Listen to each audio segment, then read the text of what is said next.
We highly recommend this poem for 5th to 8th graders. Yes, I agree. This is a very inspiring poem. In this poem, a skipper is brave enough to sail with his daughter into a hurricane. Then the hurricane worsens and the skipper freezes to death by giving his daughter his coat. This poem is so inspiring because the skipper gave his life to save his daughter from the harsh sun. The next poem we will be reviewing is called The Wreck of the Edmund Fitzgerald. This poem is about a ship that sets sail but runs into the gales in November and the ship wrecks. This poem is recommended for 4th through 6th graders. I think this poem is interesting and it draws my attention. Those are the 2 poems we recommend today. See more poems reviewed. This is the memorial of the wreck of Hesperus. We decided to make the skipper and the daughter that died in the wreck of Hesperus holding hands. They both died in a hurricane. The old sailor warned the skipper, but he said, "Last night the moon had a golden ring, but tonight no moon we see." The skipper blew a whiff from his pipe, and a scornful laugh laughed. The skipper gave his daughter a coat because he was afraid she was cold. Then the skipper tied the daughter to the mast of the boat so she would not fall overboard. The skipper froze to death because he was cold and had given up his coat to his daughter. Remember, the daughter was tied to the mast. When the boat flipped overboard, she could not breathe. She would have suffocated, but not drowned. If the boat sank, then she would have gone with it. The next morning, Longfellow described the girl floating in the water like this.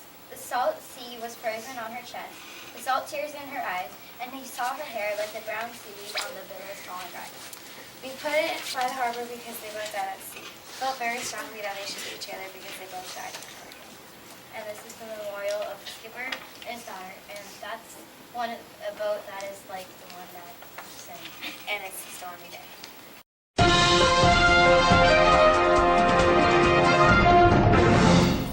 Hi, what's my name again? Hi, I'm Hank Anchorman. And I'm correspondent.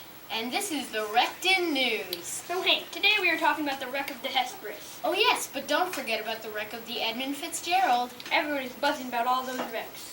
Such a tragedy. So many people were lost. Let's switch over to Frank Intervon live on the scene to investigate this terrible event. Here's Frank with a live interview. Okay. Hello. I'm Frank Interbon. What is your name? You can call me Statue Senior. That's my initials. Okay. I've heard that you're working on a monument. Is that true? Yes, it is true. Would you like to tell me more? I'm glad you asked. So, as it says below the description of the monument, quoted by me, I created the Great Shipwreck Monument to represent 2 very famous wrecks. They are the wreck of the Hesperus and Edmund Fitzgerald. There were so many lives lost in the wrecks. The wave represents the way that these ships were trashed and how the ships were thrown around by the storms. The ship represents how helpless the victims were and how they were lost in the water. The big wooden ship represents more of the Hesperus, and the huge wave represents more of the Edmund Fitzgerald. Okay. What is it going to be like? It is going to be like this, but as a big statue. Okay.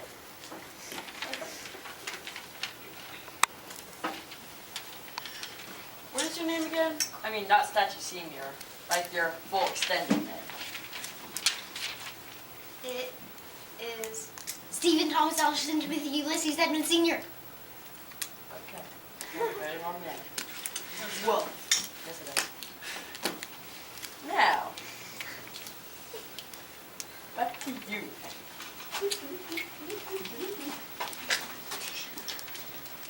Thank you, Frank, for the live interview. Now we will go back to Frank with another one. Yeah.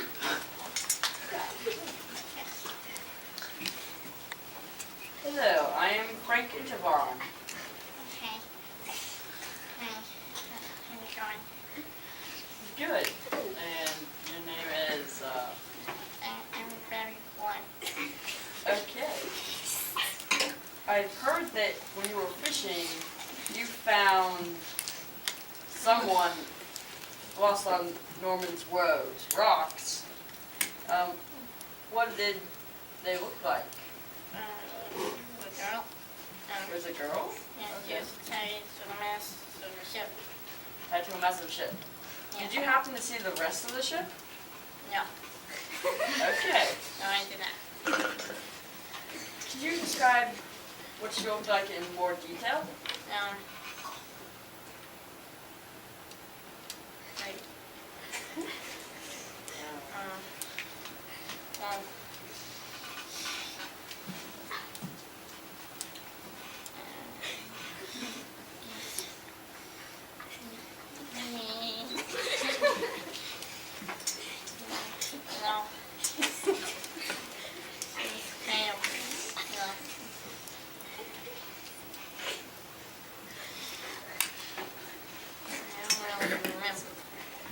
Okay. Yeah, but So, butterfly. yeah. Goodbye. Okay. Now again to Ori. Spawn. Thank you, Frank, for another interview. Now we will go right back to him with another one. I do too many interviews. Don't get paid enough for this job. So hello, I am Frank Intervon. What is your name? Freddie Chasbear. Okay, Freddie Chasbear. Mr. Boom Mic Man, I think you need to move this. Now, so Freddie Chasbear, how was it like to be aboard that boat? It was very painful when it broke up by the wave. That's a little bit too much, Mr. Boom Mic Man. It's not. That's funny. That is terrible. In more detail, could you tell us what had happened aboard the boat? Before it crashed into the wave, Before and in and after. well, I was eating chicken. There was some water. That's funny. It was very bumpy. There was a lot of waves. And then I felt a big bump and it just crashed into a bunch of pieces. Okay. That is just not very that useful of information, but who cares? Okay, Corey and Hank, you can finish this up, or I'll have to finish it up then. Thank you, Frank, for that compelling interview. So, Corey, tell me if I'm wrong. So the Edmund Fitzgerald was on an iron ship that was overtaken by early November winds. Yes, that is correct. And the wreck of the Hesperus was a man and his daughter who got struck in a hurricane, resulting in impact to death. That's all for this time, folks. See you next week.